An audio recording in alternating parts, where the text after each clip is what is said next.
Господин президент, прежде всего, позвольте сказать, что мне очень приятно находиться здесь, в вашем родном городе, в городе, где вы начали свою политическую карьеру. К тому же, это исторически важный город. Здесь Россия родилась как империя. Это очень важный город. Есть очень серьезные вопросы, которые могут быть решены только если Россия будет действовать, если вы будете участвовать. Речь идет о экономической политике, о внешней политике Украины, о балтийских странах, о Европе, о Сирии, Иране, о Китае, о России. Есть очень много вопросов, есть проблемы, есть конфликты. И для того, чтобы найти решение многим проблемам, Россия должна сыграть свою роль. Возникает проблема границ. Не могли бы вы рассказать нам о вашем видении Украины и России? Каким образом нам добиться решения проблемы? Прежде всего, хочу вас поблагодарить за то, что вы согласились сегодня вместе с нами поработать, быть модератором нашей встречи. У нас называется форум Санкт-Петербургский международный экономический форум. И мне бы хотелось, чтобы мы сосредоточили свое внимание на проблемах экономики. Хотя я с вами соглашусь, что без решения ряда международных острых кризисных ситуаций трудно двигаться и в экономической сфере. По поводу событий на Украине мы много раз говорили, и понимаю, что от этого никуда не уйти. Но, знаете, мы все время то Украину, то по Украине говорим, то говорим по... Вот несколько лет назад говорили по кризису, скажем, в Ираке, еще в каких-то странах. Мы говорим о том, что уже произошло, но никогда не говорим, почему это произошло. А если уж вы хотите поговорить на эту тему, что, видимо, важно, то мне бы хотелось все-таки начать вот именно с этого момента. Почему мы подошли к этому кризису на Украине? Я глубоко убежден, что после того, как так называемая биполярная система прекратила свое существование, после того, как исчез с политической карты Советский Союз, некоторые наши партнеры на Западе, в том числе и прежде всего, конечно, Соединенные Штаты, они оказались в состоянии какой-то эйфории. И вместо того, чтобы выстраивать в новой ситуации добрососедские и партнерские отношения, начали осваивать новые, как им показалось, свободные геополитические пространства. Вот отсюда и движение, скажем, Североатлантического блока НАТО на восток, отсюда многие другие вещи. Я все время думал, почему это происходит. И в конечном итоге пришел к выводу, что, видимо, у кого-то из наших партнеров возникла иллюзия, что вот после Второй мировой войны был один миропорядок создан, и тогда это был такой глобальный центр в мире, как Советский Союз, теперь его нет, появился вакуум, и надо его быстренько заполнить. Мне кажется, что это очень ошибочный подход к решению проблем. Вот так и Ирак получили, а мы знаем, что и в Соединенных Штатах сегодня многие считают, что в Ираке были совершены ошибки. Но в Ираке были совершены ошибки, многие признают, а тем не менее все повторили в Ливии. Добрались теперь до Украины. Вот не мы являемся первопричиной тех кризисных явлений, которые имеют место быть на Украине. Не нужно было поддерживать, я уже много раз об этом говорил, антигосударственный, антиконституционный переворот и вооруженный захват власти, который привел в конечном итоге к жесткому противостоянию на территории Украины, привел фактически к гражданской войне. Что сегодня нужно сделать? Чтобы долго здесь не распространяться на эту тему, сегодня, безусловно, нужно полностью выполнять договоренности, достигнутые в Минске, в белорусской столице. Хочу еще раз подчеркнуть, если бы нас что-то не устраивало, мы никогда бы не поставили подпись свою под этим документом. И если уж он состоялся, а мы поставили там свою подпись, мы будем добиваться его полного исполнения. Вместе с тем, хочу обратить и ваше внимание, и всех наших партнеров, мы не можем это сделать в одностороннем порядке. Мы постоянно, каждый день слышим одно и то же. Как мантру повторяют одно и то же, что Россия должна повлиять на юго-восток Украины. Мы влияем, но решить эту проблему только с помощью нашего влияния на юго-восток невозможно. Нужно влиять и на сегодняшние официальные власти в Киеве. А этого мы сделать не можем. Это та дорога, по которой должны пройти наши западные партнеры, европейцы и американцы. Давайте вместе работать.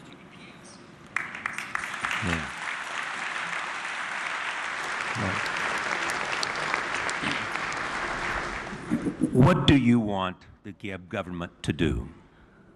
Что вы хотите от киевского правительства? Что оно должно сделать? Мы ничего не хотим.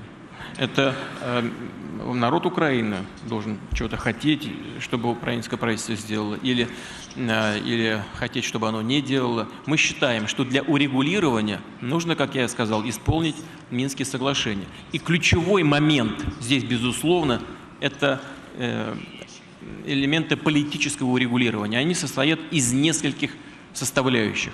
Первое – это конституционная реформа. И в Минских соглашениях так прямо про это и написано. С предоставлением автономных, либо, как предпочитают говорить сегодня наши коллеги в Киеве, они говорят о децентрализации власти, пускай по пути децентрализации. Понятно, что это такое. Наши европейские партнеры, французы и немцы, расшифровали. Нас это вполне устраивает, так же, как устраивает в целом и представителей Донбасса. Это первое. Второе, что нужно сделать, нужно распространить принятый ранее закон об особом статусе этих территорий, Луганской и Донецкой непризнанных республик, распространить, применить его, начать его применять, этот закон. Он принят, но до сих пор не реализуется. Для этого нужно было принять постановление Верховной Рады, парламента Украины, и это тоже в Минских соглашениях прописано. Наши друзья в Киеве исполнили формально это решение, но одновременно с принятием постановления Рады об имплементации этого закона, они в сам закон внесли изменения, по-моему, в статью 10, которая полностью дезавуировала вот это действие. Ну, просто это манипуляция, ничего больше. А нужно переходить от манипуляций к практической работе. Третье, что нужно сделать. Нужно принять закон об амнистии. Невозможно вести политический диалог с теми людьми, которые находятся под угрозой уголовного преследования. Но, наконец, нужно принять закон о муниципальных выборах на этих территориях и осуществить эти выборы. Но все это, и в Минских соглашениях это прописано, обращаю на это ваше особое внимание. Все должно быть сделано по согласованию с Донецком и Луганском. Никакого прямого диалога, к сожалению, мы до сих пор не видим. Есть только наметки того, что он начинается. Но прошло уже слишком много времени от того, как Минские соглашения были подписаны. Сейчас нужно, еще раз повторяю, наладить прямой диалог между Луганском, Донецком и Киевом. Вот чего не хватает. И, наконец, нужно, безусловно, начать экономическую реабилитацию этих территорий. Я уже много раз говорил, хочу повторить. Тезис о том, что у нас нет денег, не работает в данном случае. Если сегодняшние киевские руководители считают, что это территория Украины, что там проживают украинские граждане, которые имеют право на получение, скажем, пособий по инвалидности либо пенсии и заработали их в рамках действующего на Украине законодательства, не могут киевские власти отказываться платить эти пособия. Не имеют права просто, они нарушают свою собственную конституцию. Вот все вот это должно быть реализовано, причем не на словах, а на деле, на практике.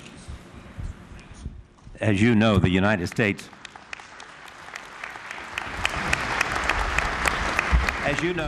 Как вам известно, Соединенные Штаты Америки считают, что вы вооружаете сепаратистов и что вы поощряете их.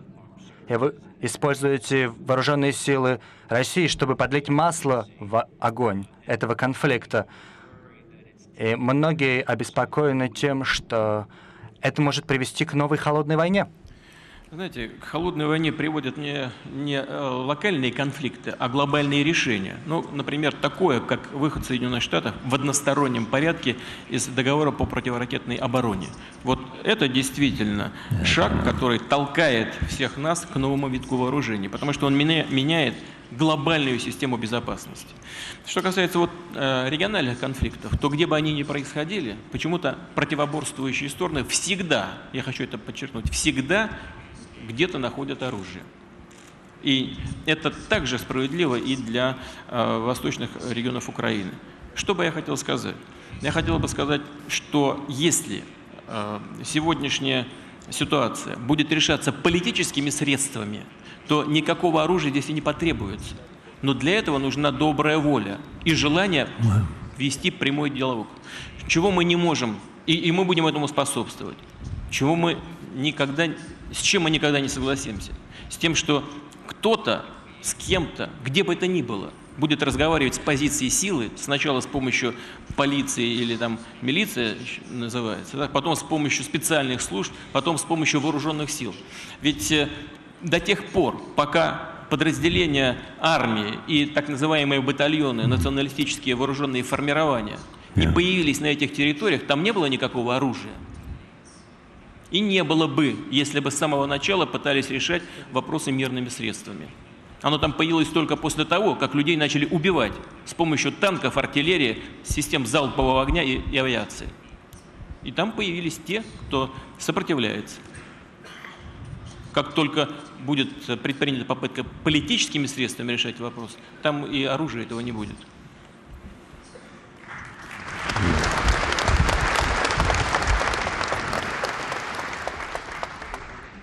What are acceptable borders for Ukraine? Каковы приемлемые границы для Украины, для России? Какие границы приемлемы для вас? Что вы имеете в виду, когда говорите о границах? Географические границы, политические границы? О чем идет речь? Political borders. Политические границы. Что касается сотрудничества, мы всегда говорили и продолжаем это говорить. Здесь нет ничего нового. При всех сложностях сегодняшнего дня я считал всегда и продолжаю считать, что русские и украинцы – это один народ, один этнос во всяком случае. Со своим, конечно, своеобразием, со своими культурными особенностями, но с общей историей, с общей культурой, с общими духовными корнями. И вот что бы ни происходило, в конечном итоге Россия и Украина так или иначе обречены на совместное будущее. Мы с самого начала исходили, и сейчас исходим из того, что Украина имеет право на собственный выбор. И на цивилизационный, и на политический, и на экономический, на какой угодно. Ведь не секрет, мы же все знаем, именно Россия была инициатором фактически дезинтеграции Советского Союза, предоставления суверенитета всем этим странам. С тех пор у нас ничего не изменилось. Но и Россию, и Украину, кроме вот тех вот связей, о которых я говорил, которые сложились столетиями, связывают еще совершенно конкретно, связывают совершенно конкретные вещи сегодняшнего дня. Это общая инженерная инфраструктура, общая энергетическая инфраструктура, общая транспортная инфраструктура, общие правила регулирования и так далее, и так далее, и так далее. Но, наконец, нас связывает и возможность говорить на одном языке беспрепятственно. Вот это нас касается. Это касается уже России и касается наших интересов. И мы всегда исходили из того, что мы будем решать все, даже спорные вопросы, а это естественно, что у соседей возникают какие-то споры, путем переговоров. Но если в этот переговорный процесс включаются третьи игроки, то мы считаем, что они должны учитывать и наши интересы, а не просто ставить нас перед выбором. Вот если вы спрашиваете, на что мы рассчитываем в политическом плане, мы рассчитываем на полноценный, доверительный и равноправный диалог.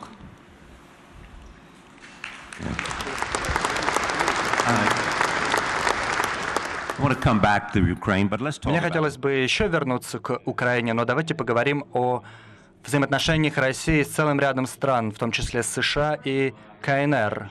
Каким бы вы образом охарактеризовали отношения с США? Что не так с этими отношениями, что с ними так, и что требуется в этих отношениях? Другими словами, где у нас есть какой-то позитив, а где есть проблемы. Начнем с проблем. Проблема заключается в том, что нам постоянно пытаются навязывать свои стандарты и свои решения, не сообразуясь с нашим пониманием наших собственных интересов. Нам, по сути, говорят, что мы лучше, то есть в Соединенных Штатах лучше знают, что нам нужно. Позвольте нам самим определить наши интересы и наши потребности, исходя из нашей собственной истории, из нашей культуры. Пожалуйста. how are they doing that? Каким образом они это делают? Каким образом Соединенные Штаты пытаются определить, что вам нужно, что вам требуется? Вмешиваясь в наши политические, внутриполитические процессы, в том числе через финансирование неправительственного сектора, навязывая решения в сфере международной безопасности. Вот я упоминал, допустим, о проблеме, с которой мы столкнулись первый раз, и это сразу охладило наши отношения. Ирак. Вы помните, кто не с нами, тот против нас. Это что, диалог? Это ультиматум. С нами не надо разговаривать языком ультиматума.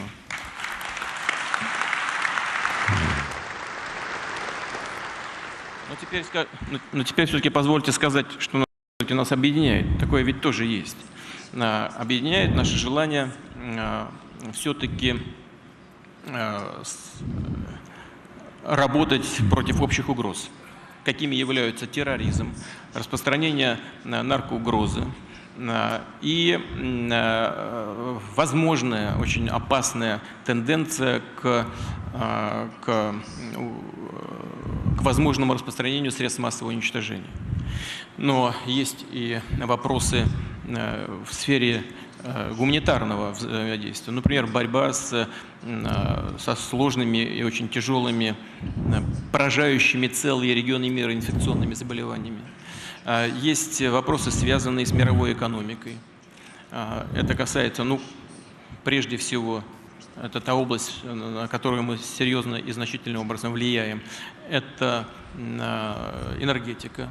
Есть и другие сферы, в которых мы в целом наладили очень неплохое взаимодействие, и рассчитываю, что это послужит той базой, которая позволит нам восстановить прежний уровень отношений с Соединенными Штатами и двигаться дальше. Но что касается Китайской Народной Республики, то уровень, характер и доверительность наших отношений достигли, пожалуй, беспрецедентного в истории наших отношений значения, достигли таких вот значений. Мы 40 лет, хочу это, чтобы все еще раз услышали, 40 лет вели переговоры по приграничным проблемам. Мы нашли взаимные компромиссы, развязки, пошли друг другу навстречу и закрыли этот вопрос. 40 лет. И далеко не со всеми странами нам удается решить эти вопросы. Кроме этого, мы развиваем экономические связи. Мы активно сотрудничаем в международных организациях. И на площадке Организации Объединенных Наций мы создаем новые объединения, которые весьма эффективно развиваются и являются весьма привлекательными для многих стран. Вот это и Шанхайская организация сотрудничества. Она изначально создавалась для того, чтобы решить приграничные вопросы после дезинтеграции Советского Союза, но потом пошла дальше. И сейчас эта организация является привлекательной. Туда стремятся попасть уже и другие страны. Мы, скорее всего, сейчас на саммите в Уфе, очередной саммит будет в нашем городе в Башкирии, примем решение о приеме и Индии, и Пакистана в эту организацию. Мы развиваем другие формы сотрудничества, например, БРИКС. Я в своем выступлении говорил, о сопряжении наших усилий в рамках Евразийского союза экономического и экономического пояса шелкового пути. То есть у нас налаживаются отношения в этом плане. Китай самый крупный наш торгово-экономический партнер. Отношения развиваются очень эффективно. Some say it's a natural relationship. Некоторые говорят, что это естественно, потому что у Китая есть деньги, а в России есть природные ресурсы, поэтому тут логическая связь. Вы почитайте американскую аналитику.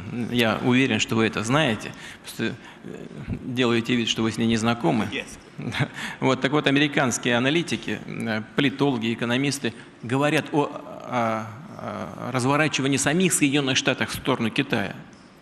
Китай – растущая экономика. Если кто-то высказывает озабоченности по поводу снижения темпов роста, то вот сейчас первый зампредседателя Госсовета сказал об этом Китае. 7% – самые высокие темпы роста в мире. Все равно это самые высокие темпы роста в мире. И не только Россия. Почему? Весь мир смотрит на Азию. Весь. И Европа тоже ищет возможности развивать отношения. Но нам-то сам Бог, как говорится, велел. Мы-то соседи. Это естественное движение. Кроме всего прочего, у нас есть некоторые ценности, которые мы отстаиваем на международной арене совместно и весьма эффективно. Это равноправный доступ к решению ключевых международных вопросов.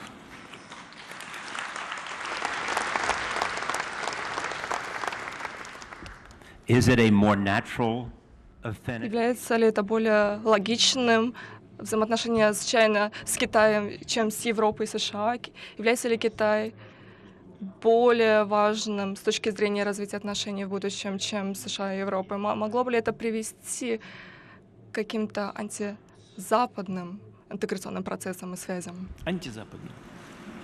Anti-Western, anti-American. И антиамериканским.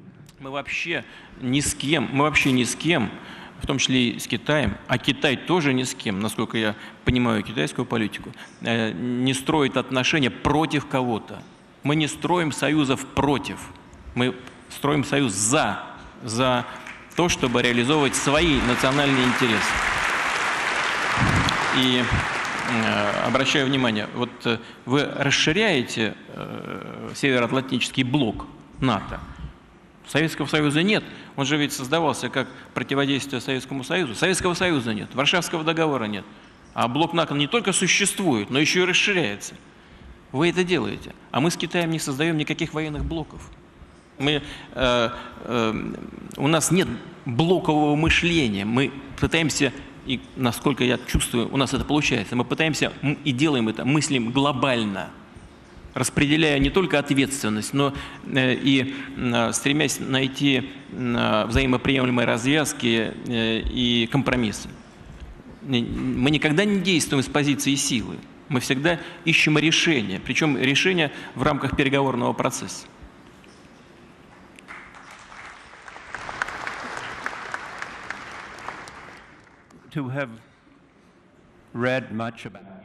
Много прочитали о вас, о вашей стране. 3 компонента. Первое. Вы хотите быть уважаемыми. Второе. Вы хотите вести равные переговоры. Третье.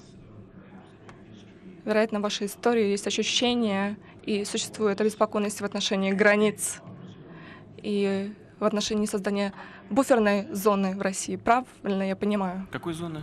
Буферной зоны в России. Значит, вы понимаете, вот я все время это слышу, Россия хочет, чтобы ее уважали. А вы не хотите? А кто не хочет? Кто хочет, чтобы кого-то унижали? Странно даже такая постановка вопроса. Как будто это какой-то, знаете, эксклюзив России для себя требует, чтобы нас уважали. А кому-то приятно, чтобы на него плевали, что ли? Значит, но дело даже не в уважении. Да, дело совершенно не в уважении или отсутствии такового. Дело в том, что мы стремимся к обеспечению своих интересов, не нанося никакого вреда нашим партнерам. Но мы, естественно, рассчитываем на конструктивный, прямой и содержательный диалог. И когда мы сталкиваемся с отсутствием такого или с нежеланием разговаривать с нами, то это, конечно, вызывает какую-то ответную реакцию. Ну вот смотрите, я сейчас вам расскажу интересную историю. Значит, она касается вот этого так называемого восточного партнерства, которое продвигают наши коллеги и друзья в Западной Европе. И первая наша реакция была, кстати, это очень активно поддерживается и Соединенными Штатами. Первая наша реакция была на эту практику восточного партнерства, идею саму, весьма положительная. Почему? Потому что мы исходили из того, что Россия и вот эти восточноевропейские страны, они связаны тысячу нитей между собой, в том числе в области экономики. Это общие нормы технического регулирования, как я уже говорил, единая инфраструктура и так далее, и так далее.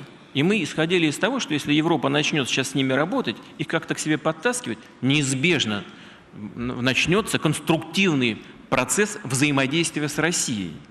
И мы будем работать, в чем-то будем спорить, в чем-то соглашаться, нет, но будем выходить на какие-то общие решения, которые позволят нам создавать общее экономическое, а в конце концов и гуманитарно-политическое пространство.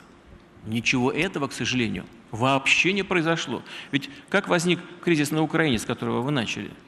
Значит, Украине предложили подписать договор об ассоциации. Ну, замечательно. Но у нас Украина, как известно, является членом зоны свободной торговли в СНГ, кстати, создание которой сама Украина и добивалась. И там масса преференций, масса льгот. Мы с Евросоюзом 17 лет вели переговоры по условиям присоединения к ВТО. Теперь одним разом решили через Украину зайти на территорию Российской Федерации, на таможенную. Ну разве так делается? А на наш вопрос и наше предложение провести консультации нам ответили: это прямая речь, не ваше дело. Вот так разве решаются вопросы? Вообще. А в отношении России в частности. Причем здесь какой-то тезис о пустом уважении. Дело не в уважении. Дело в том, что мы хотим, чтобы наши интересы учитывались.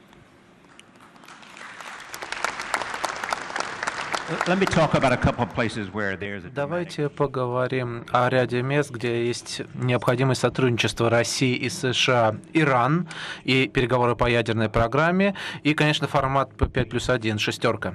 Думаете ли вы, что достигнуть соглашения возможно, и какого соглашения хотите вы? Первое, что я хочу подчеркнуть, и что я считаю абсолютно принципиальным. У нас есть общее понимание со всеми участниками этого процесса, в том числе и с Соединенными Штатами, с европейскими странами, надеюсь, что и с Ираном, что все мы категорические противники распространения оружия массового уничтожения. И это наша принципиальная позиция. И именно это обстоятельство позволило нам достаточно конструктивно работать с Соединенными Штатами по этому направлению. Мы очень рады тому, что иранская позиция претерпела существенные изменения и позволила выйти на тот уровень договоренности, который мы сегодня имеем. Мы, безусловно, поддержим эти договоренности. Единственное, что, мне кажется, было бы контрпродуктивным, это специально, вот я хочу это подчеркнуть, специально, чтобы сорвать договоренности, требовать от Ирана каких-то вещей, которые для него являются абсолютно неисполнимыми и несущественными для решения главной проблемы нераспространения. Но я надеюсь, что до этого не дойдет, и в конце концов в ближайшее время, Лавров лучше меня знает, когда нужно подписать это? Когда подписать можно? Говорить, когда будет готово? Дипломаты все время так отвечают. Значит, но я думаю, что вот в ближайшее время должно состояться подписание. Но самое главное, мы вчера встречались с генеральным директором МАГАТЭ, потом должен начаться процесс имплементации этих договоренностей. Он потребует примерно полгода. Но не менее важно и другое. Не менее важно, чтобы ваша страна, Соединенные Штаты, отнеслись к этому положительно, поддержали, чтобы Конгресс поддержал. Мы знаем дискуссии, которые идут сейчас в Соединенных Штатах, что президент имеет право сам подписать, что эти договоренности не нуждаются в ратификации. Ну, это не наша проблема, мы не можем ее решить. Так же, как не можем некоторые вопросы решить за киевские власти сегодня, так за вашингтонские тоже не можем некоторых проблем решить. Вот, поэтому это вот на вашей стороне будет мячик. Но мы рассчитываем на то, что при всей сложности все-таки президенту Соединенных Штатов удастся достичь результата, который будет, безусловно, во внешнеполитической сфере одним из главных в ходе его президентства. Но вы верите, что будет такое соглашение, согласно тому, что сказал господин министр Лавров? Я верю.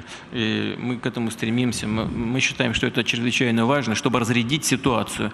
Но при этом не менее важно, чтобы все региональные страны, региональные державы не чувствовали, что для них наступает какой-то момент, после которого они могут ожидать ухудшения ситуации в регионе. Наступают для них какие-то угрозы.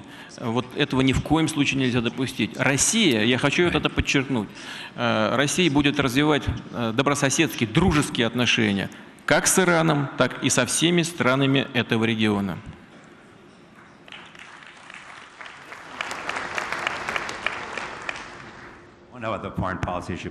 Еще один вопрос из внешней политики, до того, как мы перейдем к экономике и к вопросам, которые поднимались рядом ораторов. Сирия сегодня нас занимает. Видите ли вы какой-то выход из сложившейся ситуации, потому что Россия поддерживает правительство Асада и поддерживала его много лет. Иран поддерживает правительство Асада. И кажется, что просто маятник качается туда-сюда. Вот ситуация такая. Какое ваше предполагаемое решение? Как можно разрешить эту ужасную гражданскую войну, вызвавшую миллионы беженцев? И когда можно найти такое решение? Хотелось бы, чем быстрее, тем лучше. Вместе с тем, хотел бы еще раз подчеркнуть, на чем основана наша позиция. Наша позиция основана на опасении того, что Сирия может погрузиться в такое же состояние, как Ливан. Сирия может, как Ливия, простите, да, оговорился. Значит, в такое же состояние, как Ливия. Или как Ирак. Вы знаете, ведь до того, как властные структуры в Ираке и сам Саддам Хусейн не были уничтожены, там не было никаких террористов. Но давайте мы не будем про это забывать. Вообще об этом сегодня никто предпочитает не говорить. Кто создал условия и как были созданы условия для вспышки терроризма на этих территориях? Но неужели непонятно? После вторжения в Ирак всех разогнали, уничтожили, Саддама повесили. Дальше что? Дальше ИГИЛ. А в Ливии что происходит? Вообще государство перестало существовать. Дезинтеграция полная. Значит, и дипломатическая служба даже Соединенных Штатов понесла ущерб. Мы знаем, какой трагический случай известный. Вот мы не хотим, чтобы такое же развитие событий постигла и Сирию. Вот в чем вопрос. Этим прежде всего продиктована наша позиция по поддержке президента Асада и его правительства. И мы считаем, что это правильная позиция. Она, трудно было ожидать от нас чего-либо другого. Более того, как мне кажется, многие и сегодня соглашаются с такой позицией, как наша. Вот я упоминал уже несколько раз про Ирак, а мы знаем, что там происходит. Вот Соединенные Штаты поддерживают Ирак, поддерживают и вооружают армию, обучают армию. 2-3 ударами ИГИЛ захватил столько оружия, что, наверное, у иракской армии его нету в таком объеме. И бронетехнику, и ракеты. Вот эта широкая общественность мало об этом знает. Вот совсем недавно. Вот сейчас ИГИЛ вооружен лучше, чем иракская армия. И это при поддержке Соединенных Штатов все происходит. Вроде оттуда ушли. Но по данным наших специальных служб и по информации, которую мы получаем из самого Ирака, тысячи американских военнослужащих до сих пор находятся в Ираке. А результат печальный и трагический. Вот мы не хотим, чтобы все то же самое повторилось в Сирии.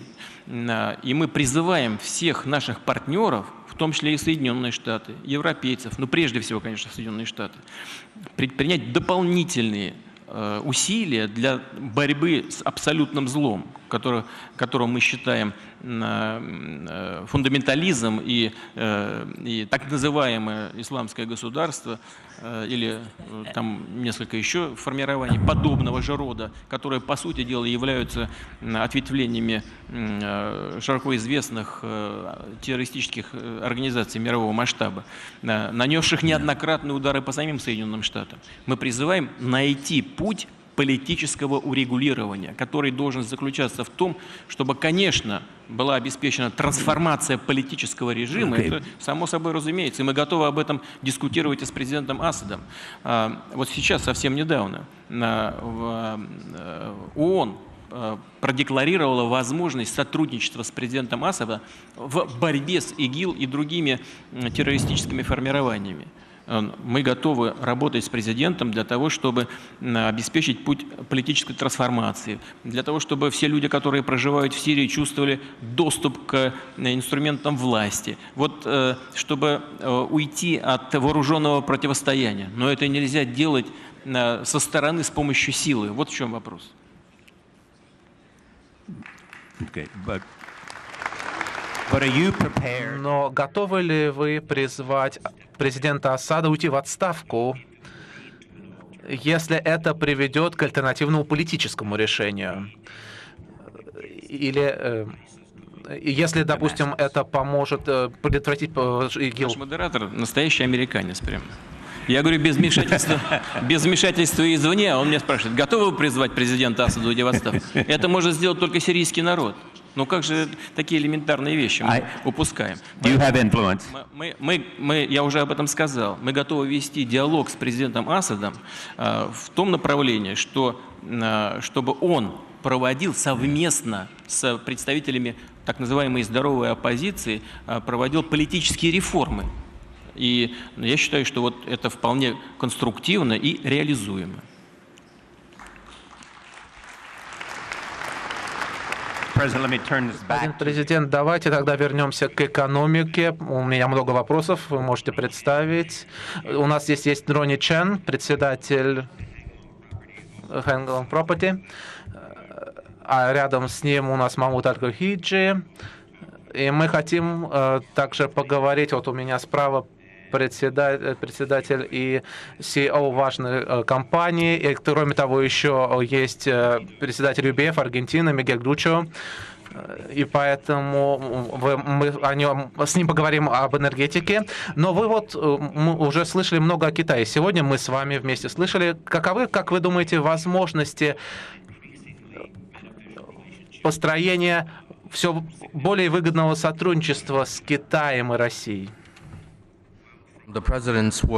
Ну, как сказал господин президент, мне кажется, что экономика – это главный пункт сотрудничества между Китаем и Россией. И как бизнесмен я полагаю, что Россия и Китай – это брак, который состоялся на небесах, заключен на небесах. У одной страны очень богатые природные ресурсы, а Китаю не хватает этих природных ресурсов, но мы быстро развиваемся. Но у Китая есть капитал, чтобы купить эти ресурсы. И с экономической точки зрения я не могу просто придумать более дополняющих друг друга стран. Единственное, если позволите сказать, что я хотел бы сказать, я уверен, что у господина президента есть стратегическое мышление относительно российских взаимоотношений с Китаем, но я не уверен насчет вашего бизнеса, господин президент. Готовы ли ваши бизнесмены воспользоваться преимуществами китайского рынка? Просто посмотрите вокруг. Сколько китайцев здесь у нас в аудитории? Я очень одиноко себя чувствую здесь, сидящим на сцене. А сколько русских находится в Китае, я даже не знаю. Поэтому вот за последний день-два, когда я обсуждал вопросы с российскими друзьями здесь, я пришел к выводу, что Азия до сих пор является чем-то, что неплохо было бы получить, но не особо народ экономически готов туда входить. Господин президент только что упомянул, что Китай является важным экономическим государством в мире. И я хотел бы, господин президент, чтобы ваши бизнес-лидеры, которые сидят здесь, в аудитории были бы более готовы практически работать с нами. Например, вы упоминали финансирование, которое необходимо многим российским проектам. Многие компании сейчас зарегистрированы в Гонконге, потому что гонконгский рынок связан с шанхайским рынком и будет связан также и с Шэньцзуном скоро. А шанхайская биржа является 5-й по размеру в мире, а гонконгская 6-я, шэньцзунская 8-я. Если все эти 3 биржи объединить, то это 2-й по величине рынок ценных бумаг в мире. Почему бы не зарегистрировать российские фирмы в Гонконге с тем, чтобы помогать работать с Китаем? По-моему, это прекрасная возможность, господин президент. Господин президент, вам слово. Я согласен с нашим коллегой по поводу того, что российско-китайские отношения в экономике нужно, безусловно, наполнять конкретным содержанием и работой лучше, если не только на уровне самых крупных наших компаний, но и на уровне малого, среднего бизнеса, чтобы это была такая естественная живая ткань совместной работы во многих отраслях производства. Между тем, Китай и так является в страновом измерении нашим торговым партнером номер 1. У нас 85 миллиардов долларов торговый оборот. И вот мы вчера говорили с первым заместителем Госсовета, мы с председателем Си Цзиньпинем это обсуждаем постоянно. Думаю, что в ближайшие годы мы вполне можем выйти на оборот в 200 миллиардов долларов. То, что вы сейчас сказали, безусловно, правильно. Естественно, мы должны действовать очень аккуратно, не спеша, создавать необходимые условия. Но это касается и нас, это касается и наших китайских партнеров. Вот я уже говорил в своем выступлении о том, что мы вообще никак не ограничиваем движение капитала. Даже в самых сложных условиях кризиса 2008 и 2009 годов, вот сейчас, в прошлом году, мы никак не ограничиваем вывоз капитала. Но мы ожидаем, что и наши партнеры в рамках своего регулирования будут действовать в таком же направлении. Юань становится все более и более крепкой региональной резервной валютой, это совершенно очевидный факт. Но специалисты все понимают, что не хватает свободы движения капитала. Вот если это произойдет, то тогда это будет еще один серьезный шаг к либерализации наших отношений. Но мы прекрасно понимаем, что наши китайские партнеры должны действовать аккуратно, и им виднее, когда какие меры вводить. Но весьма существенным шагом по углублению и расширению наших отношений является решение об оплате наших торговых операций в национальных валютах, в юанях и рублях. И вот совсем недавно прошли первые торги в паре юань-рубль. Мы уверены, что это будет развиваться, и это создаст новые дополнительные возможности для работы в реальных секторах экономики.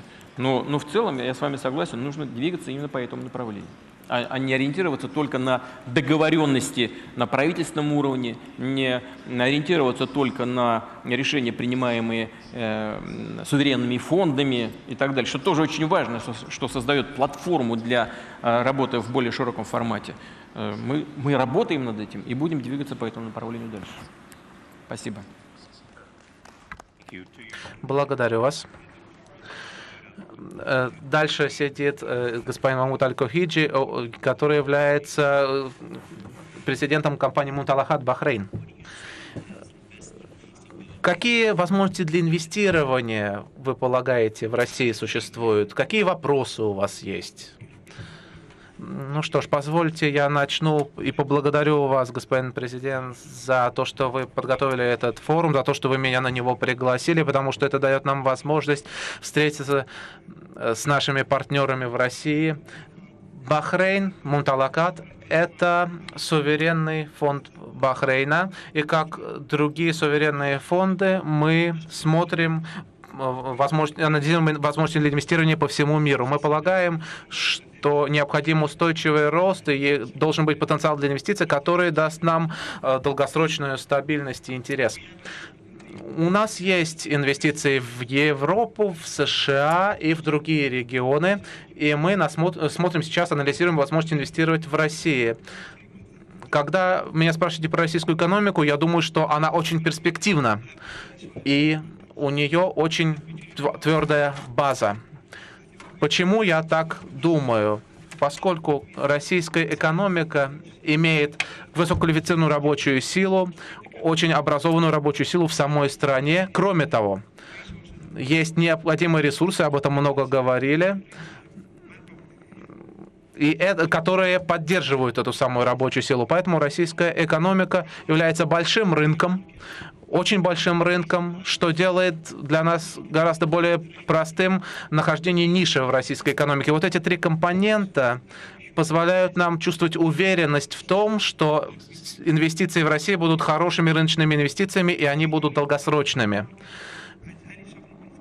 Наш фонд старается найти партнера, который позволит нам работать свободно в экономике. И я думаю, господин президент, ваша инициатива по организации Российского фонда прямых инвестиций — это очень удобная идея, и это большой шаг в этом направлении, поскольку, когда мы пришли на российский рынок, мы нашли там институт, организацию, которая знает этот рынок и профессионально и прозрачно работает с ним. И это очень важно, когда мы выбираем наших партнеров, и поэтому любая инвестиция в российскую экономику позволяет нам найти необходимого партнера. Это делает российскую экономику очень привлекательной для нас в долгосрочной перспективе. Итак, справа от меня Мигель Галчео из Аргентины. И, как вы знаете, Аргентина и «Газпром» подписали договор о работе вместе по разработке газового месторождения. Каковы возможности совместной работы двух государств в энергетической области? Ну, прежде всего, спасибо большое, господин президент, за то, что вы дали мне возможность участвовать в этом форуме. Энергетика — это очень важное направление для всех стран Южной Америки, особенно для Аргентины. У нас есть большой опыт экономического роста, который наша экономика демонстрировала на протяжении последних 10 лет. Мы производим и нефть, и газ, но в основном газ. У нас есть традиционные ресурсы, природные ресурсы. У нас есть также газ и традиционные энергетические ресурсы. И, кроме того, у нас есть также неконвенциональные источники энергии, которые мы сейчас начинаем разрабатывать. Объем нашей продукции увеличился на 25% за последнее время. И мы считаем, что неконвенциональные источники энергии также могут быть очень эффективными. Их производство может приносить большую выгоду. С этой целью нам требуется вносить большие инвестиции в этот сектор. Нам нужны технологии, нам нужны ноу-хау других стран и компаний. Мы считаем, что в сфере энергетики открываются большие возможности. Мы осуществляем стратегическое сотрудничество с российскими компаниями. Между Россией и Аргентиной сложились прекрасные отношения. Мы стремимся к тому, чтобы развивать потенциал наших отношений и работать в различных областях. Наша компания заключила соглашение с «Газпромом», которое даст нам возможность в дальнейшем эффективно сотрудничать. Мы подписали меморандум о взаимопонимании, который направлен на то, чтобы совместно разрабатывать ресурсную базу нашей страны. Спасибо. Есть ли у вас какие-нибудь комментарии по этому вопросу?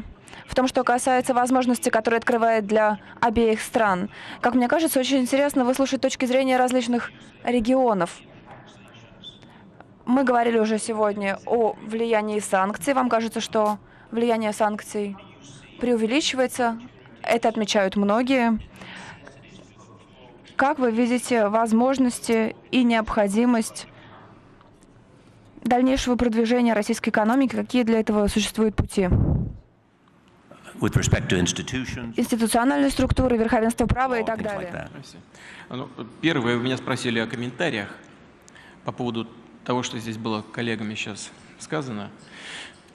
Мы, что касается Аргентины, обсуждали возможность сотрудничества в нефтегазовой сфере с президентом Аргентины, с Киршнер, и в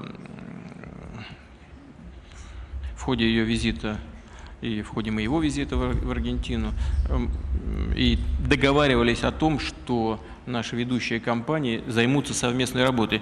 Дальше, если откровенно говорить, я уже не знаю, что там происходило, но меня вот сейчас очень порадовала информация о том, что есть конкретные договоренности о начале этой совместной работы. Действительно, у Аргентины очень большой потенциал, и, конечно, объединение усилий с одной из ведущих мировых компаний, которая является «Газпром», может дать очень хороший результат. Что касается суверенных фондов, то, если я не ошибаюсь, вот Бахрейнский суверенный фонд, он не просто партнер нашего российского фонда прямых инвестиций. Есть договоренность о том, что, по-моему, ваш фонд участвует на 10% во всех проектах Российского фонда прямых инвестиций. Я не ошибаюсь? Да. Вот обратите внимание, на что пошли наши партнеры. Автоматически, как только Российский фонд прямых инвестиций реализует какой-то проект, автоматом Бахрейнский фонд присоединяется на 10%. Это очень большое доверие не только к российской экономике, но и к профессионализму тех коллег, которые работают в Российском фонде прямых инвестиций. Вот я, знаете что, хотел бы вас всех поприветствовать, нашего партнера, и выразить ему слова благодарности за это доверие.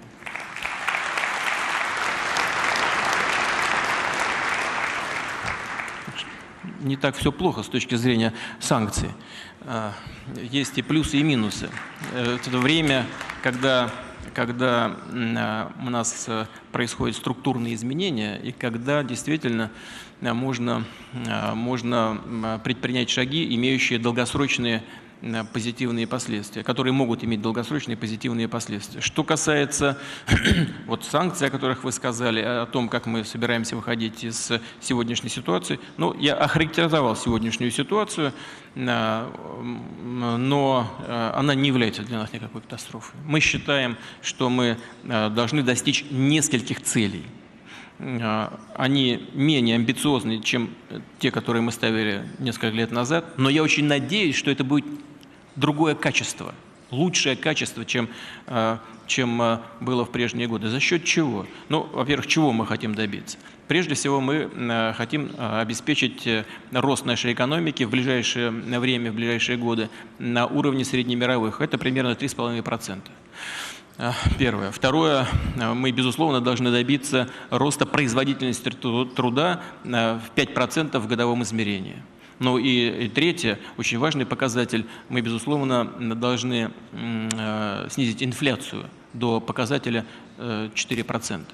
Вот это то, к чему мы должны стремиться, безусловно, при скоординированной и сбалансированной макроэкономической и бюджетной политике. Все это, вот тенденции, которые мы сейчас видим в нашей экономике, они позволяют нам утверждать, что эти цели вполне достижимы, и мы это сделаем в ближайшее время. При этом нам бы, конечно, не хотелось отвечать на те деструктивные действия, которые нам пытаются навязывать некоторые наши партнеры, причем себе в убыток. Почему? Потому что там разные были подсчеты у нас, скажем, европейских партнеров. Кто-то говорил о потерях европейских производителей в 40-50 миллиардов. Сейчас вот последние данные, которые я увидел и услышал из Европы, считают, что до 100 миллиардов потери могут быть у европейских производителей. У нас снизился товарооборот с Европой почти на треть, на четверть примерно. Между тем, с вашей страной, с Соединенными Штатами, рост составил 5,6%. У нас сократились несколько не инвестиции, а товарные потоки из стран Евросоюза в Российскую Федерацию. Импорт сократился почти в 2 раза. Был около 30 миллиардов долларов, если считать в долларах, там 29 с чем-то. а сейчас он 15 с небольшим. Между тем, вот в той структуре товарооборота, при росте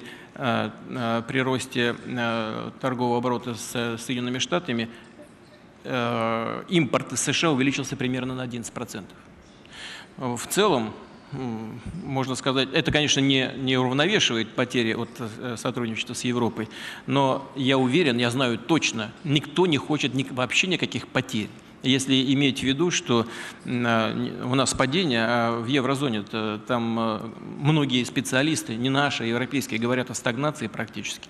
Поэтому, если мы хотим обеспечить безусловный рост мировой экономики и в Европе, и в России, и в целом, то мы, конечно, должны избавляться от всяких санкционных дел, тем более незаконных, вне рамок Организации Объединенных Наций принятых, а совместно работать. А как мы собираемся это достичь? Я уже сказал. Мы будем расширять экономические свободы. Вот это ключевая вещь. Будем обеспечивать конкурентоспособную юрисдикцию. Будем работать над кадрами и над улучшением системы управления.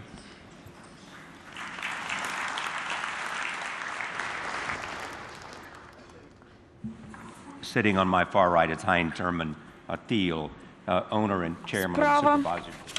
от меня сидит председатель наблюдательного совета компании Knorr Bremse Хайнц Херман Тиле. Только что мы говорили о санкциях, об импортозамещении. Как вам кажется, каковы здесь риски и возможности? Что вы могли бы сказать в этой связи для России? Как вы видите ситуацию с западной точки зрения?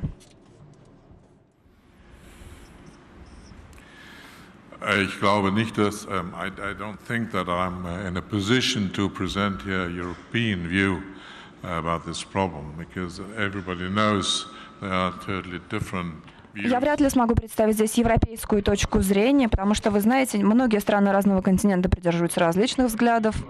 Но что я могу сказать? Я могу говорить лишь от себя лично и могу представить вам свое видение ситуации. And I'm still are totally against the sanctions. Я всегда был против санкций, по-прежнему. Считаю, что это неправильно. Я не единственный человек в Германии, который придерживается этой точки зрения. Я поддерживаю заявление президента Путина. Пора положить санкциям конец. And I hope now everybody in Europe has И я understood. надеюсь, что сейчас все в Европе уже поняли, что от санкций Европа сама пострадала, и очень значительно.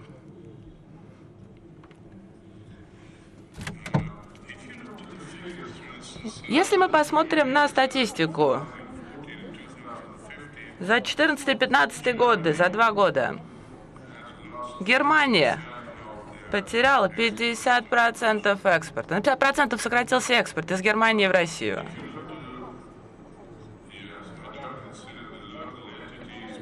Это я не считаю наши подразделения, которые работают в России. А у нас таких тоже немало. Кстати, работают они очень успешно в промышленности, в транспорте. У нас отличный опыт сотрудничества с российскими партнерами. А возвращаясь к ситуации в других европейских странах, ну, посмотрите на Италию. Италия потеряла всего 10% экспорта по сравнению с показателями за прошлый год. Поэтому для них ситуация не так плоха. То есть последствия для разных европейских стран также разнятся. Интересы тоже не одинаковые.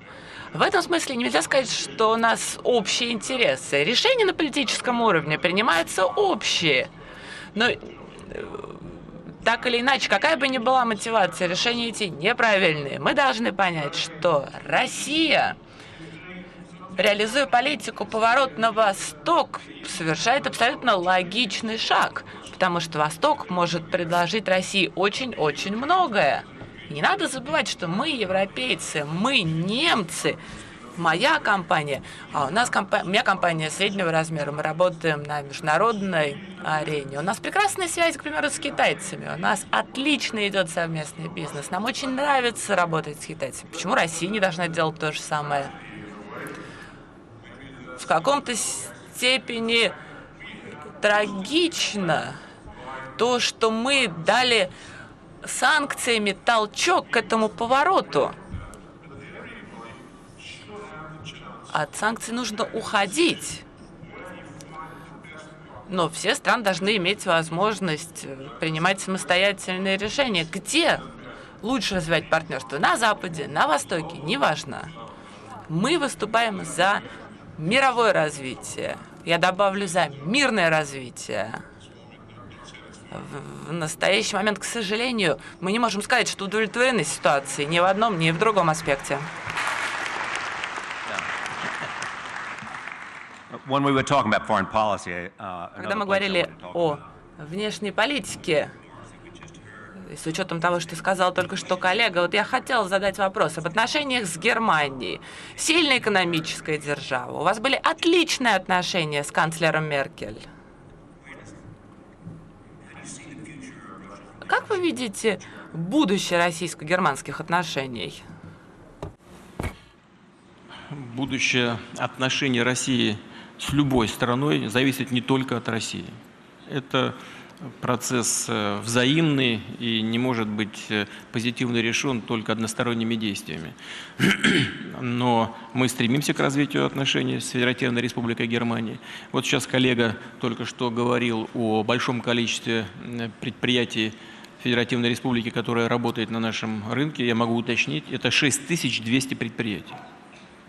И все они работают.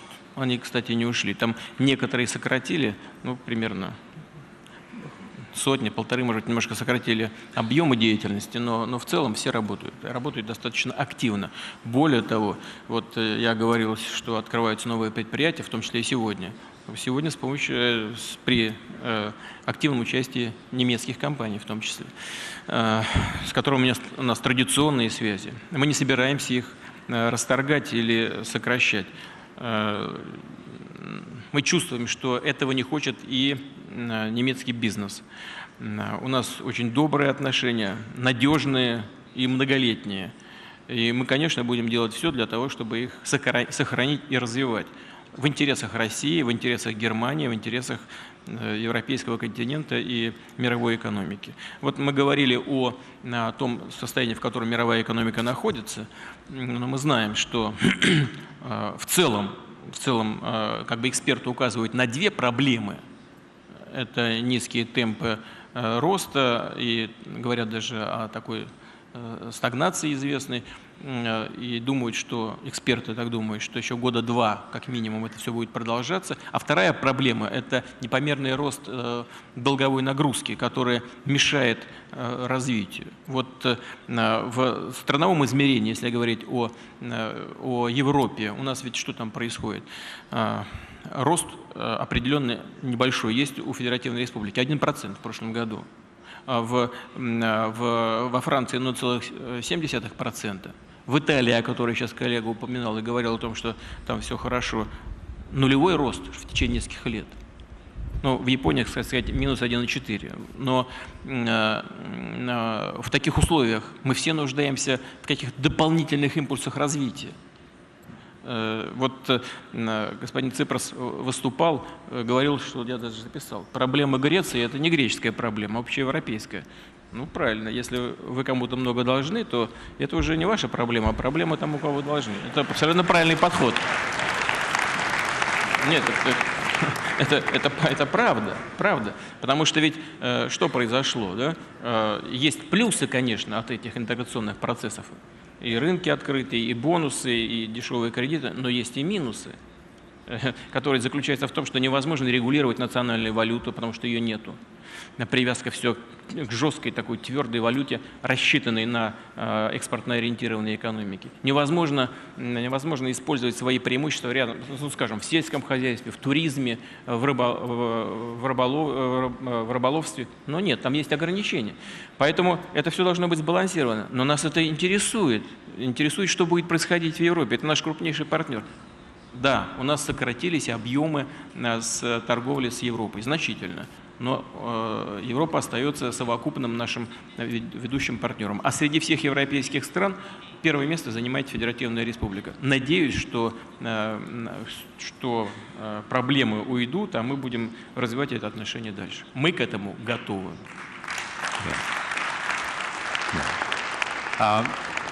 You have been generous in your time, Mr. President. Очень щедро уделили время нам сегодня в Санкт-Петербурге на форуме. Последний вопрос, лично от меня.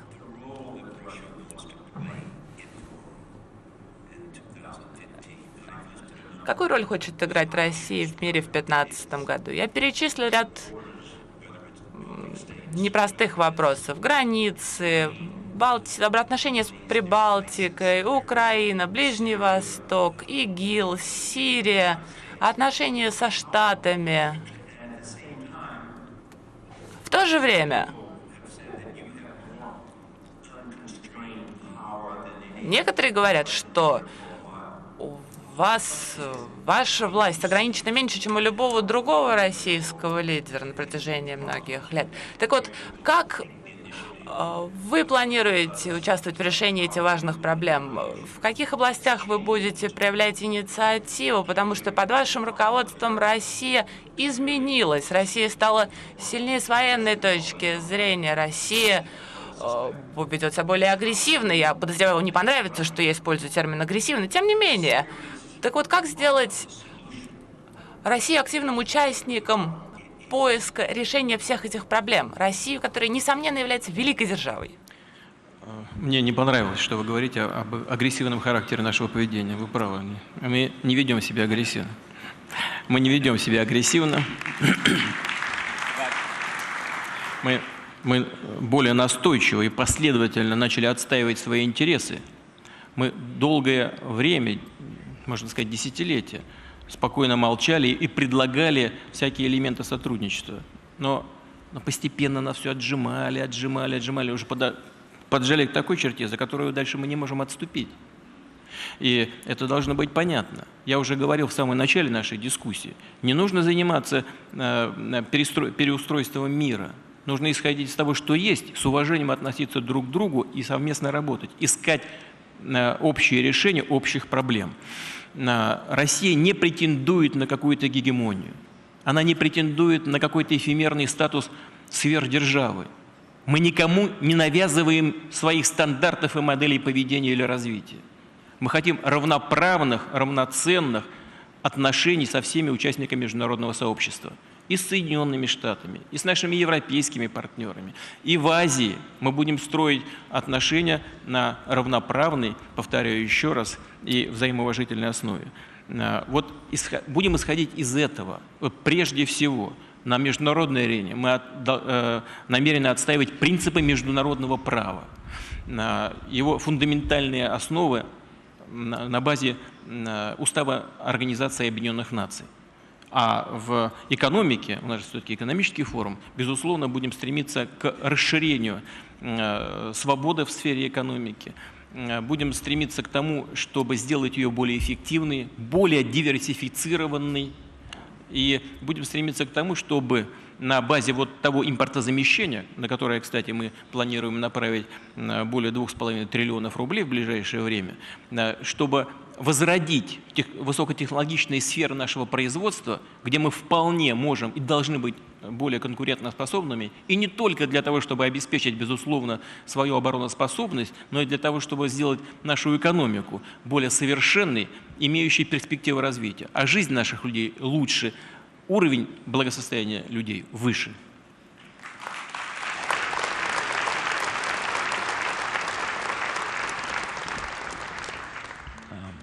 We live in a complex world, and thank you so much for being Мы here. живем в сложном мире. Спасибо большое, что присоединились к нам, приняли участие в обсуждении всех этих вопросов в вашем родном городе Санкт-Петербурге.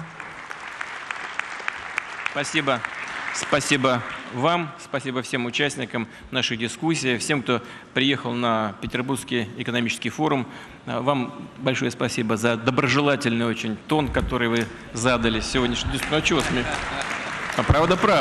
Доброжелательный, ну, острый в некоторых элементах нашей дискуссии, но все-таки вполне доброжелательный вам и вашим помощникам. И вот вы здесь как самые главные, а женщины всегда у нас в тени. Я смотрю, там напротив сидит очень симпатичная молодая дама, которая все вам какие-то бумажки показывала, видимо, диктовала вам, как нужно организовать работу. Женщины все время в тени, но делают самую тяжелую работу. Пожалуйста, поаплодируем мне. Спасибо большое. Спасибо. That's my executive producer, Yvette Vega. Спасибо большое, Ивет Вейгер, исполнительный продюсер. Благодарю вас.